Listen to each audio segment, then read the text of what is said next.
get back to yourself again, I mean, we've got your one of your songs I know has particular significance to you, and maybe you'd like to tell us the story behind it.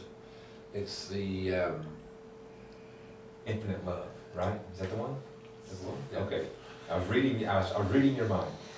I was trying to read. I mean, a lot of the songs have, you know, a special. But this song is really a very significant, you know, story behind this song, because I think that the thing to point out, one of the most important things to point out today is, as a songwriter, you know, so many times you try to chase what's on the radio, and you're always trying to, you know, write the next big thing. You're trying to write a big hit, because that's how we make a living. I mean, you know, as a songwriter, that's what you do.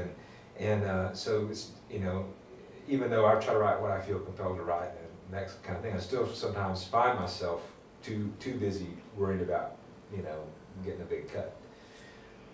This song came as a friend of mine a few doors up was diagnosed with cancer, 50 years old, Annette Grossberg, her name, and Annette was full of life, a lot of fun. We, you know, her and her husband, me and my wife, we did a lot of things together, and you know, we were either over at their house or they were at our house and having some wine, just having a good time.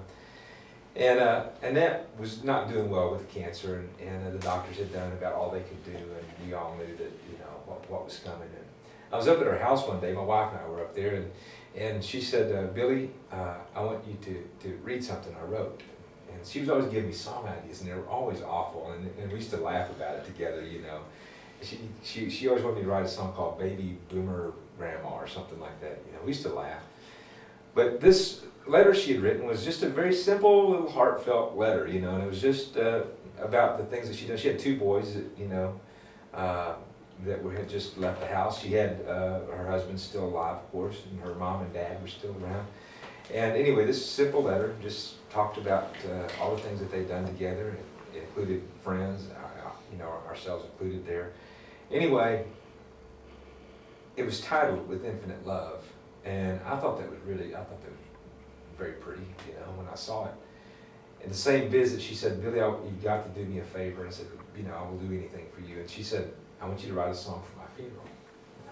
And I said, I'll do my best, you know. And so I carried that letter around. It was not really anything in the letter that I could use, but that title, I knew there was something about that was special.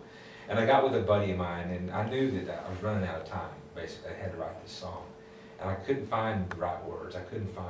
So I got with a friend of mine, and we sat down together and wrote this song. And it's a very simple song, you know, 2-line verses, not any plan at all of this song getting recorded by somebody. Remember, I played it for her, and I said, Annette, we included your name on this song, you know, so now you finally got your song. And she, with her great sense of humor, she laughed. She said, well, maybe we'll get rich. Of course, I explained to her the odds of, you know, that. But anyway, I was in the studio recording it so I could give it to her family, and she passed away while I was in the studio. And but I did go sing at the funeral, and I gave a CD to her family, and George Strait happened to hear this song about a week after Annette passed away, and he fell in love with it and recorded it on the Honky Tonk Bill CD, and so Annette got her big cut. So she really did it. Yeah. Lovely. Kind of spin-off shows, because I grew up probably, you know, 70, 80 miles from Branson, and that was, you know, a big thing when I was a kid, but I had never gone there. But there were a lot of little Opry type, you know, shows that were spin-offs really of the Branson shows.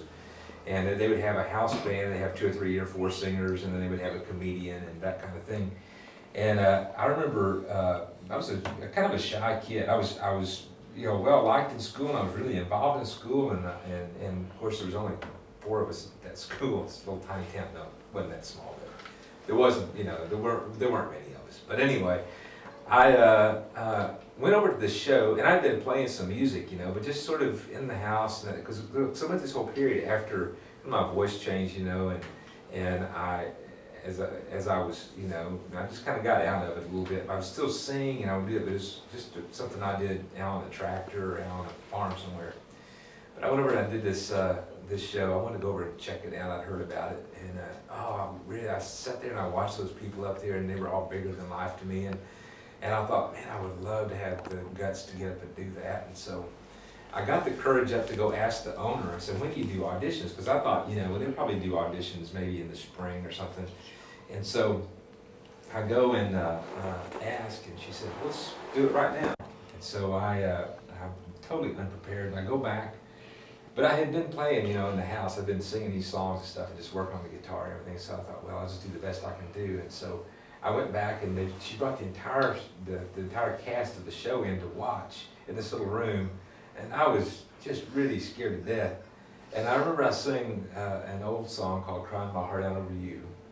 And I was a big Ricky Skaggs fan, and he had done that song. And so I played that song, and they loved it, and they hired me on the spot. So the next weekend, I start playing on the show, and I go over to rehearse and everything. And that was, you know, pretty tough. But I mean, you know, it was really a good learning experience. So because I spent a lot of time there, I spent about 3 years there working on that show. And then I later went on to manage a theater in West Plains, Missouri.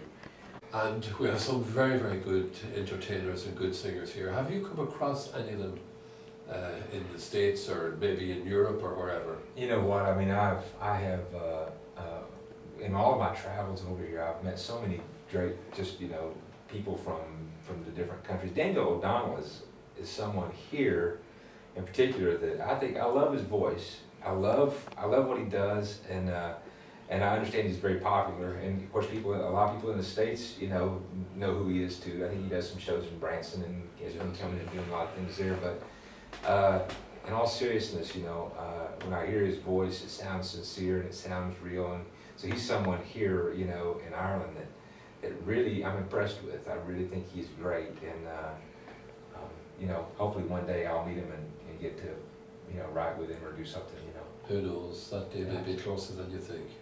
He is a fantastic guy. I have to stand up for our guys here. We have many, many brilliant artists here. We have, and I shouldn't start naming them because I'm bound to bring into a bit of trouble, but Big Flavin, John Hogan, and oh, I don't know, just keep going and going and going.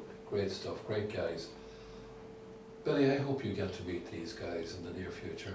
Thank you for sitting down and talking with us. Well, it's an absolute pleasure. Really, you have an open invitation. Anytime you're here, this studio is always open to you to come in and talk. I'll be back. Thanks for taking the time to come in. All right. Greatly appreciate it, and the best of luck in your career. Thank you very much.